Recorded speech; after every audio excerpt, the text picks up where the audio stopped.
So we got a great speaker now coming up next. Hank is the director of Army Aviation. We call him Damo AV and G357. So what that means is you guys already know this. He's really slugging in every day trying to make all things happen. What I found interesting is you see he's a great strapping fellow. He has a bachelor's and a master's degree in physical education. So that means he flexes on people all day. And I'm not normally intimidated standing next to a guy. I was like, oh yeah, he really does have some muscles on him. But he's done all the jobs too that we've asked our Army aviators to do, and more importantly, the fact that he's done such a great job, he's been selected as the next commanding general of the Second Infantry Division, second to none.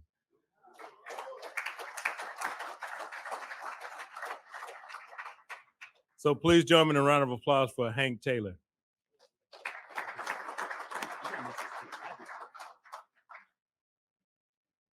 Well, thanks, sir. I appreciate it. And thanks to AUSA for having us up there. For me, it was an easy drive. I just, this morning left Meyer, drove over here. But as Travis and a few of us that work in the building would say, it's still always good to get outside the Pentagon and see something a little different. Mac, I just want to say thanks. Mac kind of talked about the six-pack and what that all means. And Brother O'Connor showed up, so there's half of us are here. It's a really fun team to be a part of. And, we're talking about aviation today, but I know there are a lot of our folks here that from other branches and other parts of the Army. And I think you would agree that not every branch has this in the Army, and so it's a very unique and a humbling experience to be part of this team. And Mac, I just want to tell you thanks for leading us, right? Because Mac is the leader of our six pack, as the branch chief, and but he makes it that everybody is on the team, because we all have different portfolios, we all do it, but to listen to him talk today was really inspiring when you think about where the branch is and where it is in 40 years. What he didn't talk about is all the things that they're doing at Rucker later in the spring. And I just want to, encourage everybody to stay connected to everything that the branch is doing down at Fort Rucker, as we get closer to Quad A in April and the things they're doing. I just want to say thanks again, Mac. And, Mac kind of started out telling the stories. One of the things that is kind of interesting when you sit up here, because you never think that you're going to be this older person that ends up, behind here. But Mac, kind of said, how, if you look out here, there's so many of you that had a role in us getting up here, right? And so I am going to tell a little story. I do, have a lot of degrees in PE. And what that meant is I taught boxing at West Point, right? And so I love athletics and all that. And so when I was a young lieutenant, I too have a Ken Quinlan story, right? And I told General Quinlan I was going to tell these stories, right? And he said, please don't. But, we went to Gettysburg on an OPD. We were in 117 Cav at Fort Bragg. And back then we got on all our Blackhawks. We flew the entire team up there to do an OPD and spend a few days there on the battlefield talking leadership and just building the team. And the second day we were there, we decided to play a football game. Right. And, and I remember this like it was yesterday, because, you remember when you were a lieutenant or a young officer and you look up to your squadron commander, he or she, that meant a lot to you. Right. And so for some reason, I decided it was a good idea that as our squadron commander was playing quarterback, he's a good athlete.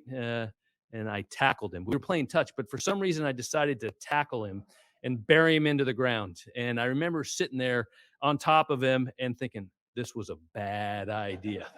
But sir, thanks for, forgiving me and I didn't hurt you, but you probably hurt me a little bit later. But it's so fun to be able to be here and share a few stories about what we're doing. So in my role as Damo AV, we're the operations branch of the six pack. Every day, what I try to do is ensure I understand what everybody else, what Phil Ryan's team's doing in SOF, what Mac's doing in TRADOC, what Tom's doing in AMC, and make sure if any senior leader in the Army, from the secretary down, has a question, we kind of try to go answer those and make sure that the branch is synchronized. As Mr. Bush said, it doesn't matter if it's acquisition down to safety. It comes through Damo AV, and it's absolutely exciting to see everything that the branch is doing. If you think about the total Army, and Dave Hall's here, um, the aviation branch is doing a lot right now. There's a lot of folks here, our legacy teammates here.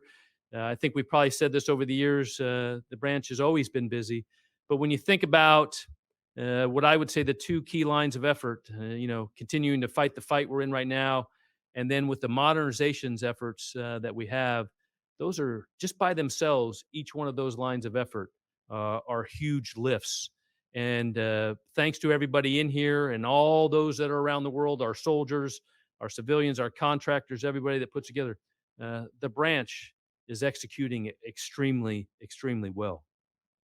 So once again, a special thanks out to our AUSA teammates for putting this together to allow us to have this opportunity, and for me specifically to give a little bit of the headquarters DA perspective on really what's going out in the Army. Yeah, I think you've heard a lot of people say we're at kind of an inflection point, and you probably hear that a lot these days, or a decisive time in the branch. But I think because it's true. And like I mentioned earlier, that's exactly where we are. We're coming off of 20 years plus of counterinsurgency operations, and we're right in the middle of continuing to do that. And I'll talk a little bit more about that later. But also ensuring that the branch is ready for the next challenge. And General McCurry talked a little bit about that. And what that means is, can we execute multi-domain operations in large-scale combat? Something that many of you trained for and supported for so many years. We never, this is one thing, we never put it away, and did that. That's one thing I think is a lot of people said, well, now we've got to come back. No, what we always in aviation branch, and I think this is one of our strengths, we always executed combined arms operations, right? Which is a key way of how we fight in the multi-domain battlefield in large scale. And there were times, and many of us have been there. I don't know how you define it, but there were some moments in Iraq and Afghanistan that within a 72-hour period, it was as large scale as combat as you could talk about. I think of where we were. So we're trying to take all those lessons learned and look at, as you look and continue to look at the news and get the latest updates on what's going on in Ukraine, to make sure we have a key understanding of what modern warfare is going to be.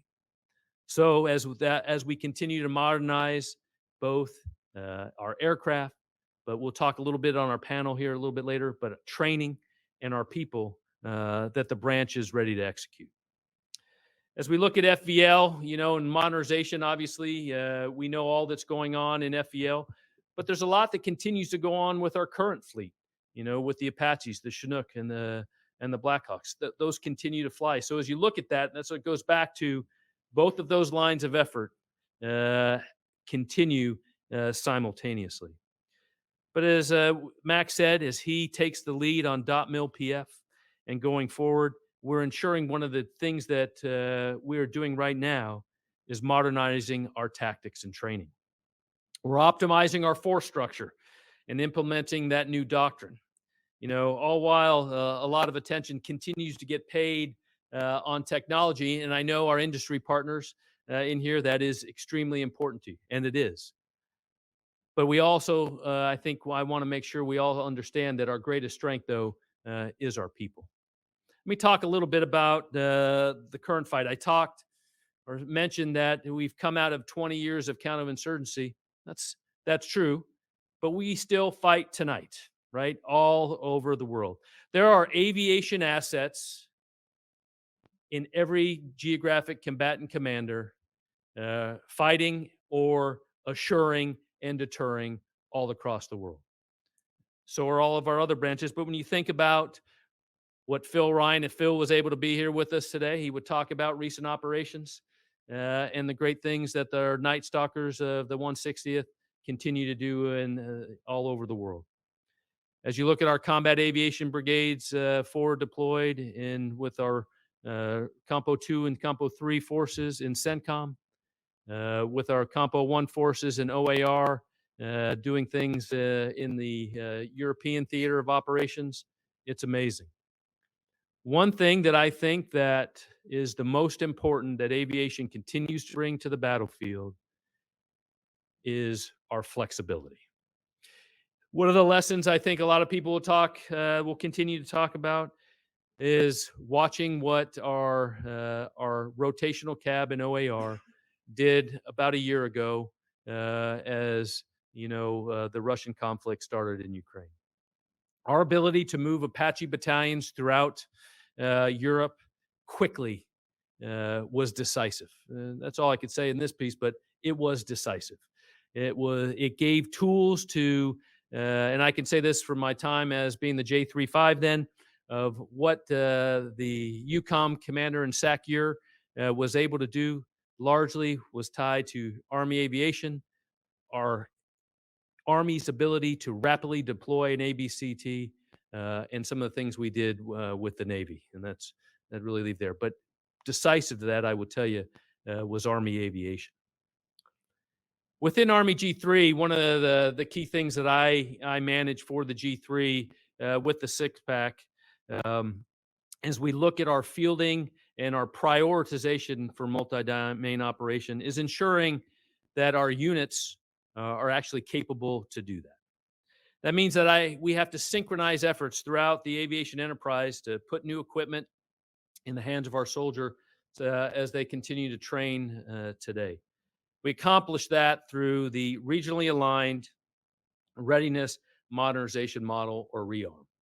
Some of you have heard REARM, and as the Army has gone, this is our fourth generation model. As you might remember, R4 Gen and some of the things, but REARM is the model that we use now to ensure that the United States Army, aviation specifically, in this talk here, is ready to continue to support operations globally. The value of our REARM model today is how we optimize and when specifically to modernize our fleet. Historically, as you remember through R4 Gen, as we had so many brigades continuing to deploy, we were almost in a continuous modernization cycle with our combat aviation brigades in all compos, right, as we looked at that. One of the friction points that we saw, or one of the things that we were challenged, is to really understand, did we give enough time to the commanders to train with that equipment? And what we found was, quite honestly, no. And a lot of times we were sending crews in there. Thank goodness, once again, the strength of our people. We have the best pilots, the best maintainers, the best support folks. We were able to take that equipment and fight it. And many of us in this room have done that. But we took a step back and looked at how can we make things a little bit more efficient.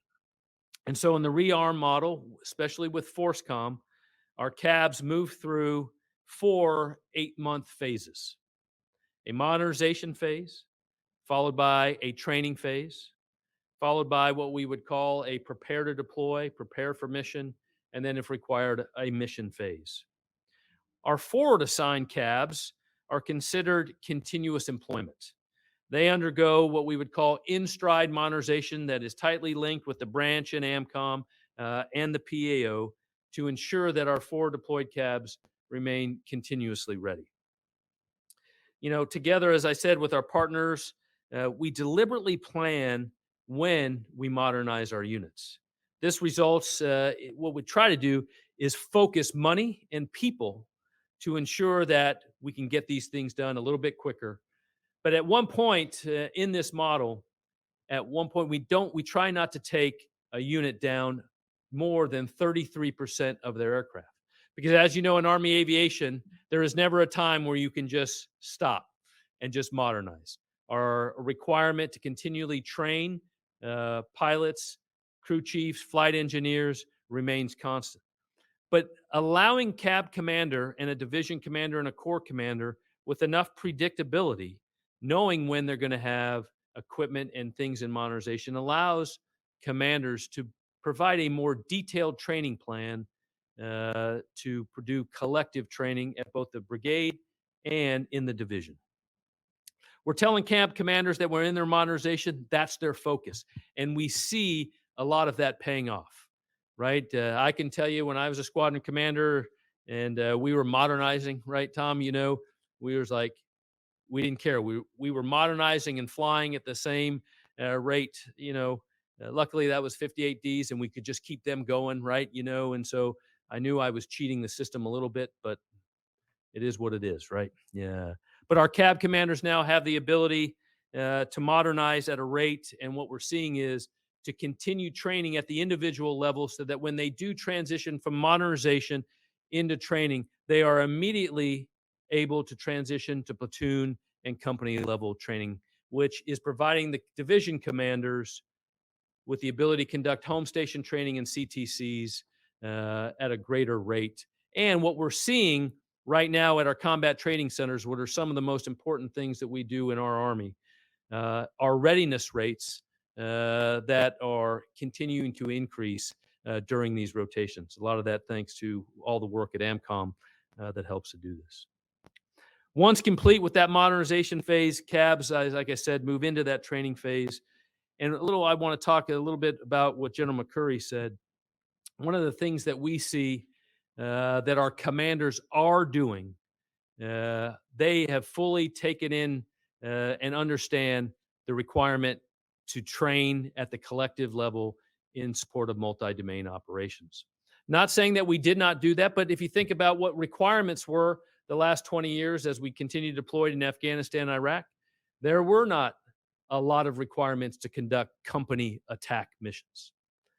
But as you look at our warfighters, the premier training exercise that a combat aviation commander will execute, they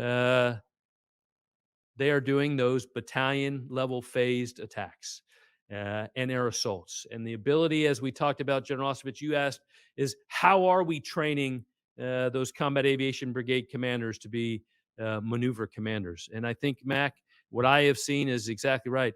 It's happening when we come out of that modernization phase, into that training phase. We are seeing battalion commanders develop training plans that are focused at platoon, company level, and then transitioning in the end to go to these CTCs. And what we're seeing now is, as we look at the task organization of aviation battalions going into our CTCs, going in a lot more pure, so that we can mirror what we're doing in a large-scale combat operations. The days of sending a multi-functional aviation task force, an attack company, a lift company, medevac platoon, is really starting to transition away. And looking at, in April, the 82nd Combat Aviation Brigade will deploy to the Joint Readiness Training Center at Fort Polk with a CAB headquarters and 2 aviation battalions with some medevac to go in there. Big change, right? And Colonel Jen Mike and Jennifer Mikens will take that team, and as we conduct final planning conferences, I'm extremely excited to watch our combat aviation brigades go into the CTCs and execute that level of operations. So this continued cycle, we hope, right? Hope is a good method in the Pentagon sometimes, right? Because you got to have hope to come to work every day in the Pentagon, all right? Now, it's not a good staff skill, but I didn't say it was a good staff skill. What I said is it's a good personal skill to have as you come into the Pentagon. But I would say, as we watch our major commanders, General Pappas at FORSCOM, the USAR PAC commander, the USAR commander at the 4-star level, continue to drive readiness in training and the collective in multi-domain, I will tell you the branch, and with a lot of your help, especially as we look, one of the things is I get to have the great opportunities to talk to some of my industry partners there at my office. We talk a lot about production, right? And a lot about how important that is. And in closing on the rearm, I just thank you, everybody, as we continue to work. Production cycles and schedules are critical to allow rearm to be successful. One of the things that I did not realize that would be part of my responsibilities, and some of you have heard me say this before, is being able to go over to Congress and talk about the flying hour program. You know, as a consumer of the flying hour program for years, I didn't realize all the complexities that go into it. But what I do know that is one of the most important aspects of all of the aviation, portfolio. Maintenance, training, and operations are really funded through the flight hour program.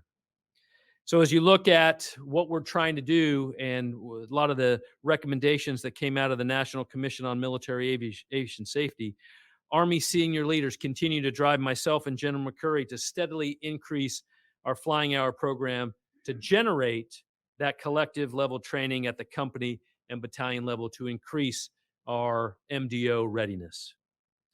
To bolster this, I meet with the Vice Chief Staff of the Army every month and go over different topics. And to include every 6 months, he puts out a directive that both talks about safety and training and how to get after safely maintenance and others to ensure that we're executing the flight hour program that we're given. Aviation unit commanders continue to encourage that down to the level to ensure we fully execute the flying hour program.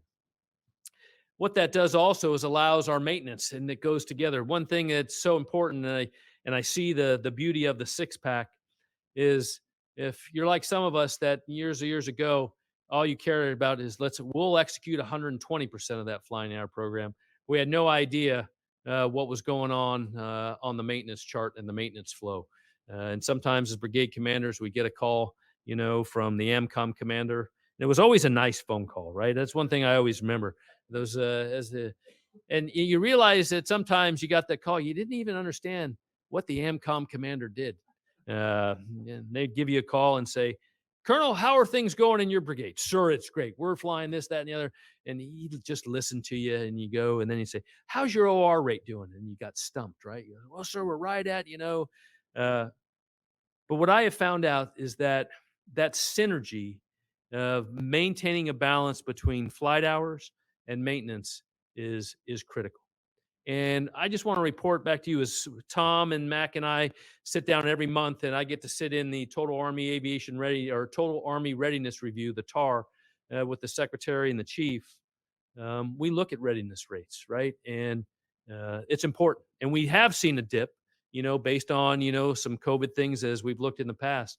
But one thing I would give a handout to all those that work in that part of the sustainment industry in our AMCOM team, there is no better support to Army aviation. When I look at some of our ground brethren and sisters, some of the things they do, it's great and they're working, but the synergy that comes from scenarios like this where industry, our sustainment team and our operations team come together, pay benefits. And I see that monthly from the Army staff. So I say thank you. Mac talked a little bit about optimizing force structure. That's exactly right. And what we're trying to do right now, as Mac's CDID team is, futures handed off to me a plan that we were able to brief the Secretary of the Army. We are very excited as Army leadership continues throughout their processes that we will here in the near future be able to optimize our aviation brigade force structure in Compo 1 and continue to plan for Compo 2 and Compo 3 to ensure our aviation brigades are designed to fully support the mission essential tasks of a division, to ensure a division as the decisive warfighting organization within the Army can do those things.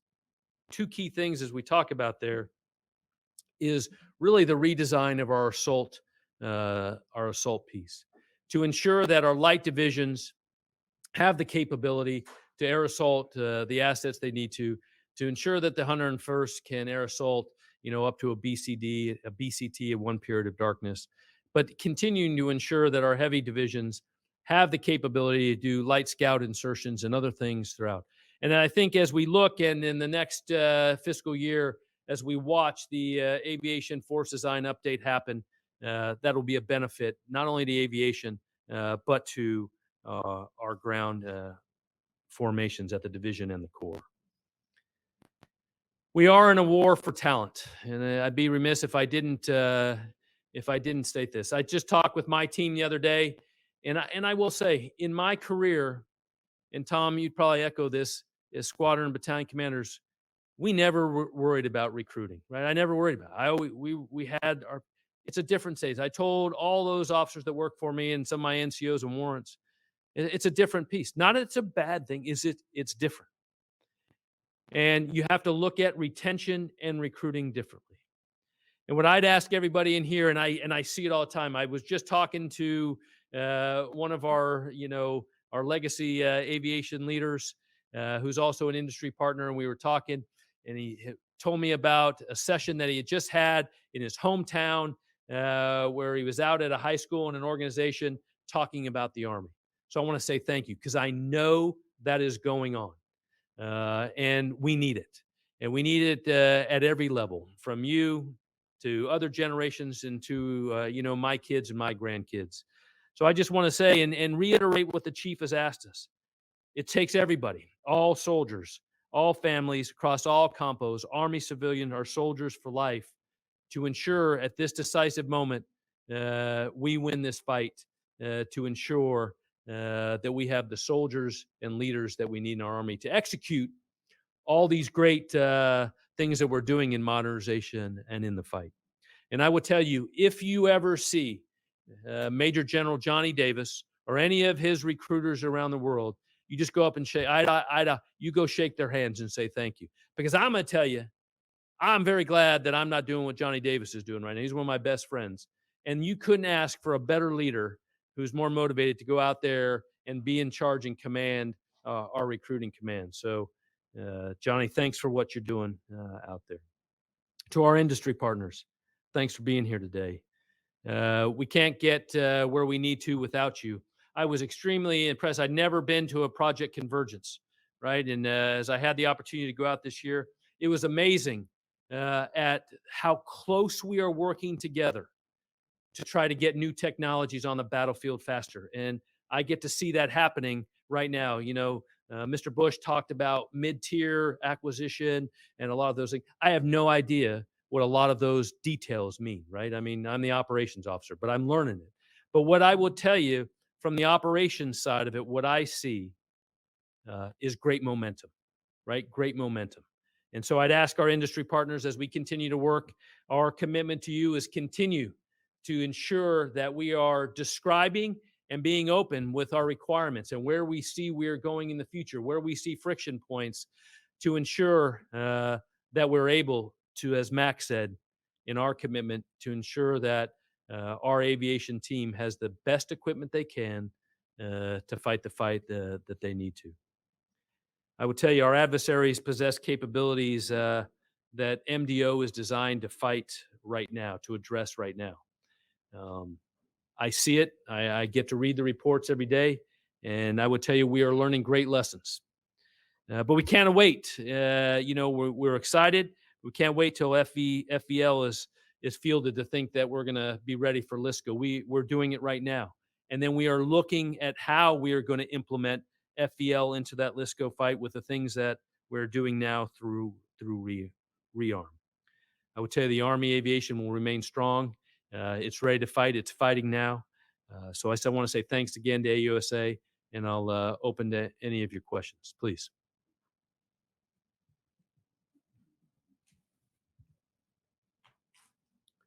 Hello, sir. Hello.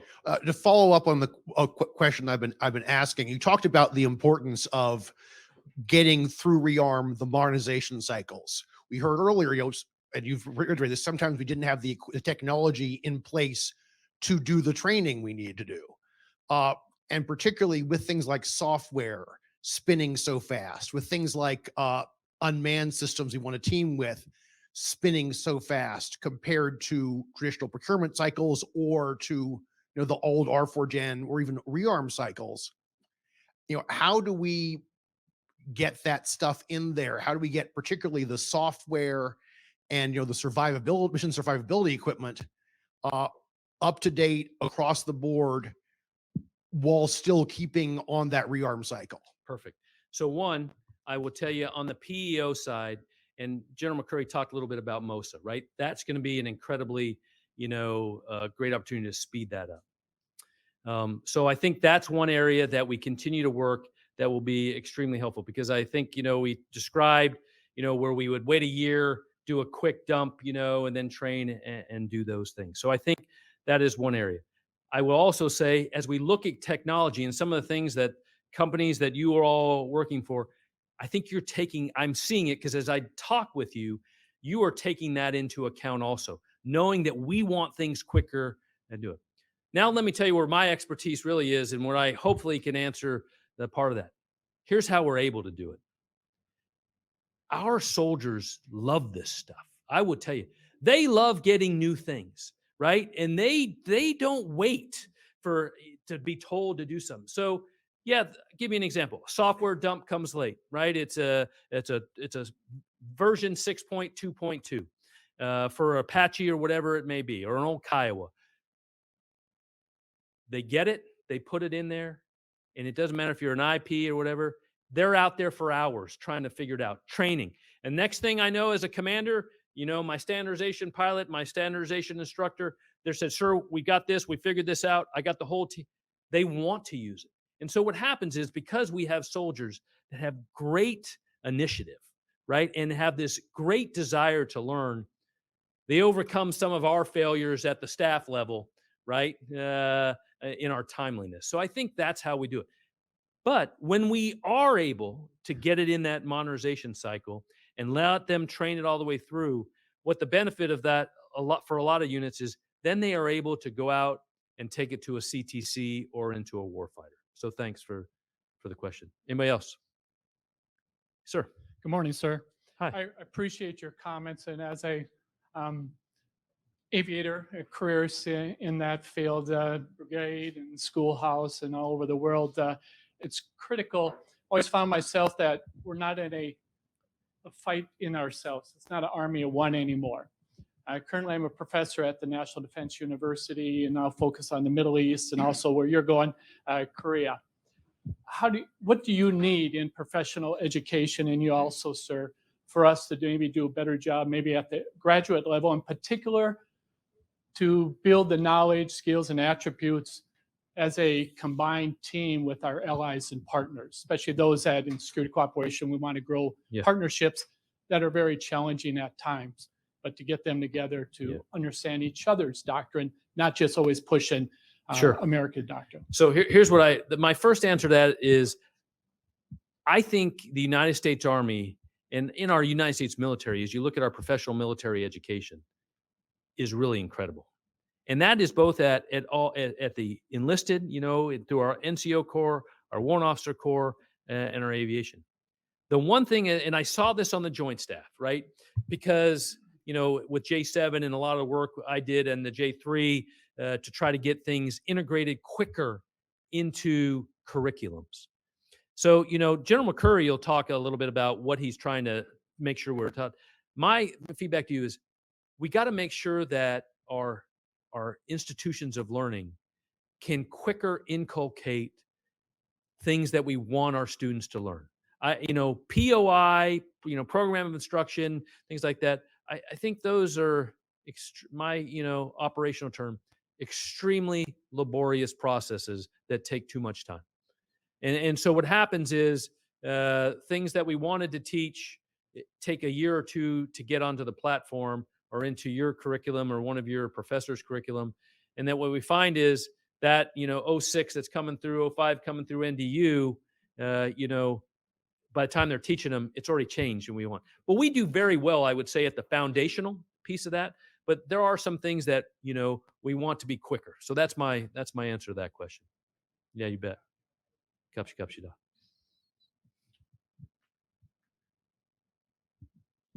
Sir, Dan Roper from AUSA. Hi, Dan.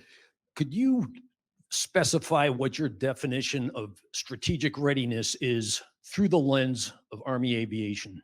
Because you talked about different levels of readiness, but just the strategic aspect that sometimes I think we take our eye off the ball from. Yeah. So at the unit level, there's no such thing as strategic readiness, right? There's tactical readiness, and we measure that in 4 key lanes, right? Training, readiness, sustainment, and people, right? So what happens is operational or tactical readiness at echelon equates to strategic ready force that can meet. So once again, I'll take a step back and put my DDRO hat on. Strategic readiness equals, so you asked for my answer, I'm going to give it to you. Strategic readiness equals when I got an RFF from a combatant commander and I went to the Army, they never batted an eye. They had this force that was ready. And so we were able to deploy things anywhere in the world as per the IRF and the dirt tables that made a strategic impact. So tactical readiness, operational readiness, unit readiness, individual readiness equates to a ready Army that can make strategic impacts. And you saw it in our deployment to EUCOM and what we did with BCTs, support elements, and things like that. So I believe for us in the Army, that's why we focus on, the total Army readiness piece, along the operational readiness piece. And in the rearm model, I think what will even increase our capability for the combatant commander is increasing as we talk about collective training, right? And ensuring that our CTCs, our warfighters are integrating, what we would call greater levels of, operational operations, at the division and corps level. Sir, thank you for being here today. Yep. Please give General Taylor a huge round of Yep. applause.